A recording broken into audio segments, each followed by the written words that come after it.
So I'd like to first invite Lucien to share his 루시안 thoughts with us. 바텔 He is again 발표를 CEO and founder of 듣겠습니다. GameBased. 이분은 게임데스크의 설립자이자 CEO이십니다. 감사합니다. Do I have a clicker? Or? It's on the podium. 클리커가 Okay. 포디엄에 있나요? Thanks, everybody. So I'm going to talk a little bit about innovating in education. 오늘 저는 교육 혁신에 대해 And before I do, I want to kind of set the stage and think about what education actually is. 교육이란 무엇일까요? And one way to think about education is, I call it portals to learning.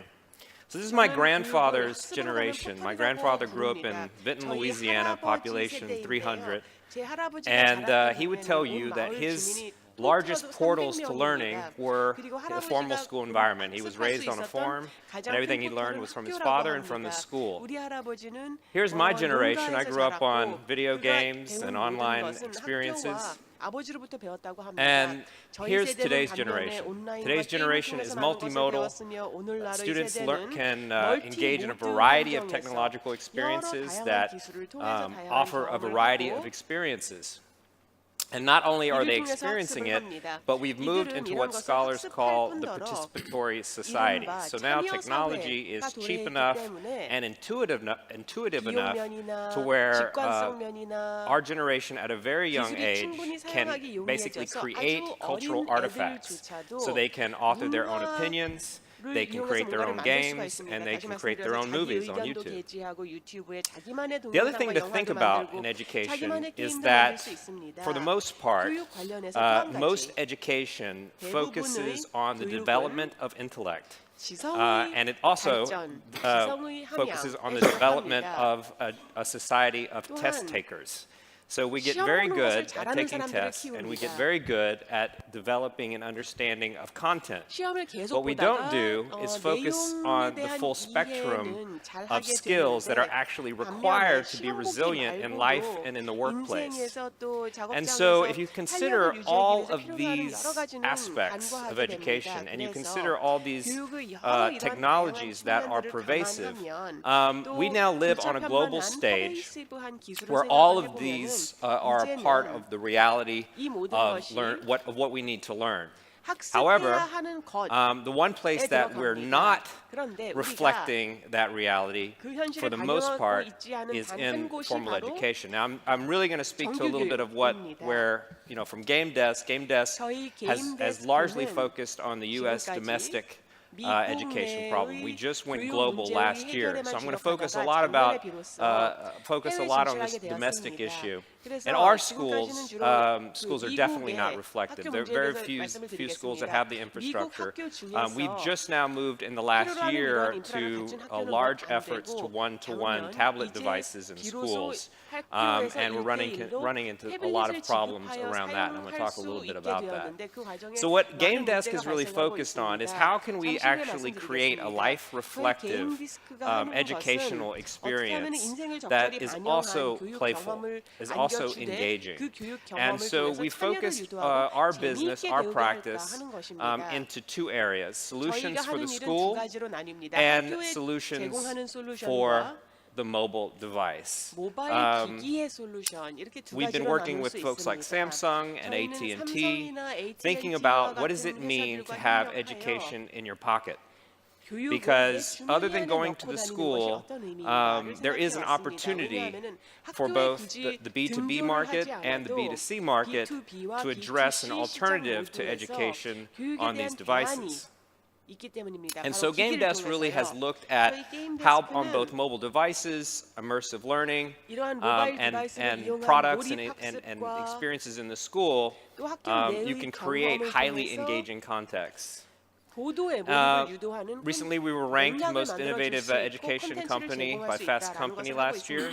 And I would say we've largely done that by trying to merge together folks that normally do not work together in an educational company. What you see here are folks from K-12 education, industry, and academia. And one of the main goals of the company was to really force all of these people to work together in a space and build educational products for the end user. We actually break down we call ourselves a company educational ecosystem. So the ecosystem has these major parts. One is we are a research nonprofit that receives federal funding to do core academic research that's respected in the states. That helps legitimize the work and makes adoption very practical to superintendents who are going to want to look at the metrics and are going to look at the core research underlying. We have a commercial facility that is a for-profit in which, like any other university tech transfer, we transfer tech to the commercial if we deem the work that we do is commercially viable. On our campus, we have something else that educational companies don't have. We have our own school. So everything we incubate and develop, we have a school on campus where we first try out our products and our ideas. And of course, the kids get to benefit of living and experiencing a school that's pretty much 20 years from now in the States. And we have a portal that allows us to distribute. So now I'm going to really walk you through what some of this work looks like. And I'm going to go from what I call the low-tech experience to the very high-tech products. And so are you guys familiar with Dungeons & Dragons? You guys ever heard of Dungeons & Dragons? So imagine Dungeons & Dragons, but for history, for humanities, where basically kids pretend they live in ancient societies, or they pretend that they work in a startup for a month. They essentially role-play through a variety of experiences where they create meaningful experiences in the position of a role player. So here he's learning trade. He's living in Mesopotamia and he's a trader. He's learning the process of trade. He's having to create his own language and codify that language in order to agree on the value of symbols, so that you're learning early language, but you're also learning how to value symbols in the space in order to actually run the trade floor. And all this is very low tech. So any school in America can use this. They don't need to have infrastructure, technological infrastructure. Here we've created board games and card games that essentially allow them to play through these historical societies and understand what engineers did, and they basically construct ancient inventions through time. And here they build them at scale. So once they prototype and understand how an engineer works, they basically can build an at-scale solution, and they can learn. Today we're about to build a Hadoop which can transport water from one place to another.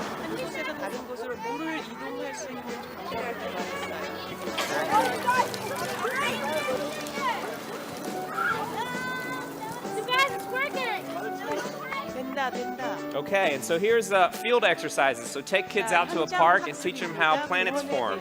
So here we're teaching kids the actual process of accretion from cosmic dust to forming planetesimals and asteroids and eventually full planets. And actually by using their actual full bodies, they can build all kinds of different solar systems and understand how accretion works.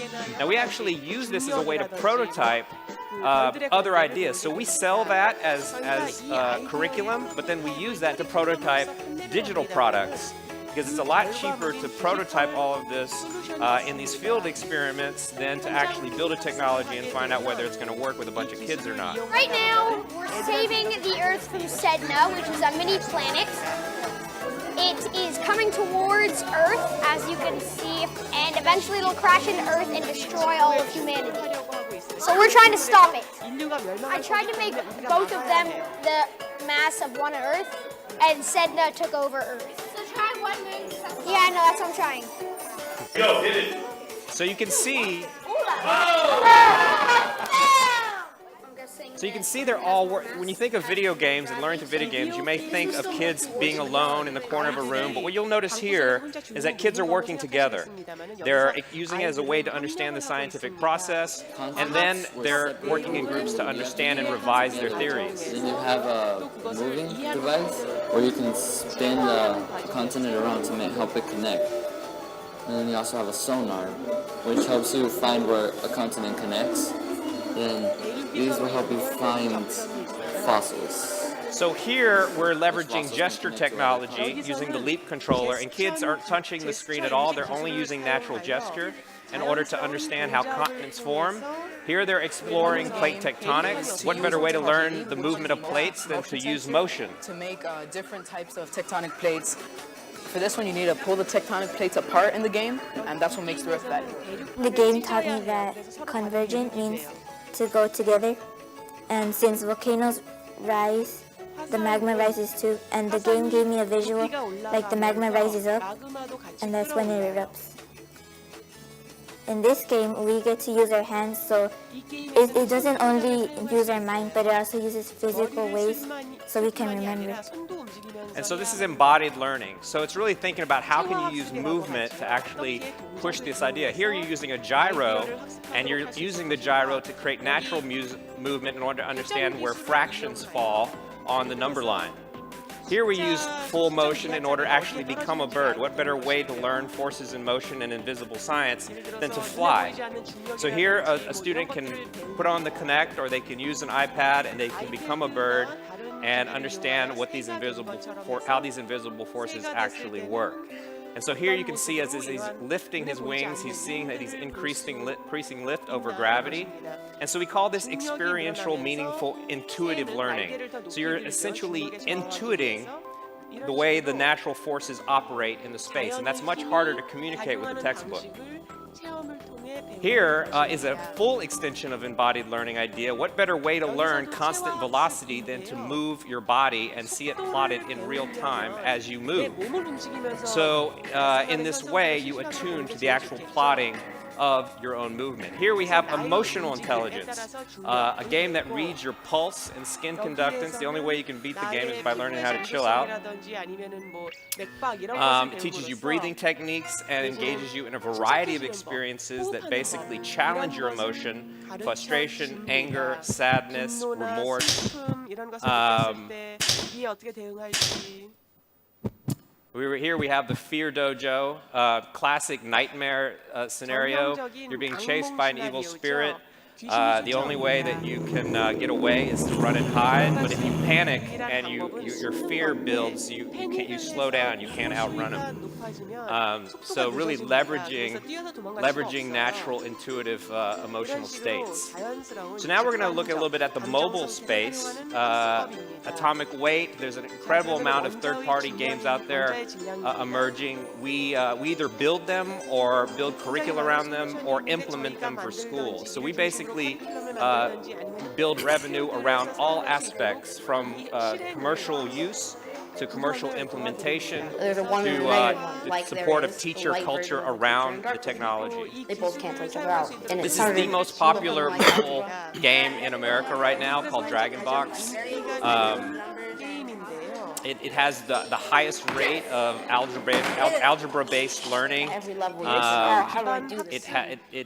Within 5 days, over 47,000 students learned algebra in those 5 days, and it was 16 weeks of education in a very short amount of time. It's one of the big things to prop up around game-based learning right now, because the statistics are so strong.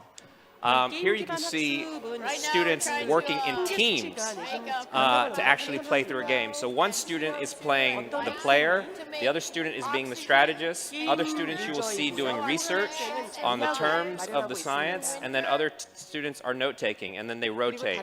So again, thinking about how to leverage groups, collaboration, empathy, knowledge sharing. These are critical skills for the 21st century learner. And as you can see here, we're not only leveraging the game to play, but it's basically an interactive PowerPoint presentation where you're again playing through and using it as a way to explain the science. Gather the water from the soil. It needs to gather enough pollen to make fruit. And fruit contains the seeds that create a new plant. So we're going to have a couple more examples here. In the US, project-based learning is very big, hands-on learning. So how do you leverage virtual spaces to actually connect to physical spaces? Here, students are learning the conversion of energy and what energy is. Energy is a hard concept for anybody to understand. But they actually design their own roller coasters and understand how that energy transfers over time.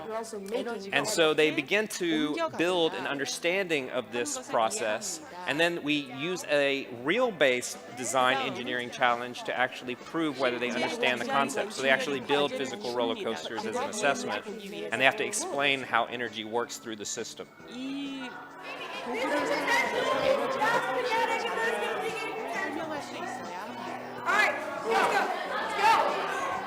Right now, we're dealing with feet per second. It's distance over time. So the other thing that you may be noticing in a lot of these moments is that it's not kids just doing these experiences. There's a lot about the relationship between the teacher, the technology, and the student. It is a triangle relationship. If any of those pieces don't work, these technologies become ineffective in the classroom. This is something that Apple has learned the hard way in the last year and a half, trying to push their devices in schools everywhere and running into lots of problems. Because without training and without actually addressing the teaching culture, these devices will not be renewed in the next 3 years. And these devices must be renewed for long-term brand trust. So this is an important moment for the educational environment. So this is really important to build this culture, build these communities, and actually build a market. And the market's growing steadily, but it's going to have to grow a lot faster if we're going to get those renewals on those devices. So let me just show you one of the other aspects that we've used this process to expand. We go around the country and train teachers. We sell them products, and we also transform them schools. So we call that the third teacher work. Space is the third teacher, and so it's not just about the technology, but it's about how you think about the space. So here's a traditional classroom before we got our hands on it, and here's a month later transforming it into a maker space. So now this space is really focused on engineering practice, making. Here's a larger scale space that we basically took, and here's what we call an immersive environment transformation, where we have a full truss system, motion detection, floor detection, retractable displays, and an iOS and Android library where it allows the school to engage in a variety of experiences. And this is kind of what it looks like when it's all active and kids are engaged. As you can imagine, we're building all of this content, we're doing this training, and the question became, when we sat down with AT&T, is how do we get this to every school in America, and how do we build this culture? And so what we decided to do is we spent 14 months basically vetting and aggregating every interactive educational product in the world, and right now we have the largest compendium of these products in one place. And what we decided to do is take everything that we knew that we were learning, and this is where sort of our business model has really grown. This has deeply accelerated our growth in the last year. But everything we research and develop and test in the center basically circulates to all this network of schools that we engage in. But then everything that we learn in real time goes to a cloud that basically captures not only the products, but also the teaching practice, and then ports to schools all over the country. This is why we've been able to be in as many schools as we have in the past year and a half. And we've done that through a product called Educade.org. This was AT&T's largest financial contribution in their corporate history in education, and it's thousands of lesson plans and games reaching and pushing to third-party products and allowing teachers to engage in these technologies in an effective way. So not only are we showcasing the technologies and their use, but we're showcasing superstar teachers who are really the big first adopters of these technologies and really using this as an opportunity to build the market and build the customer and showing what a customer can really look like. And so, so that's really where we're at, and not only that, but we leverage the tracking. We're now looking at the big data, and all of the teachers who are engaging in these products, we're looking at how they use it effectively, how they don't use it effectively, how much they share their content with other teachers in the community, and how the sharing of that content affects the building of other customers and the market itself.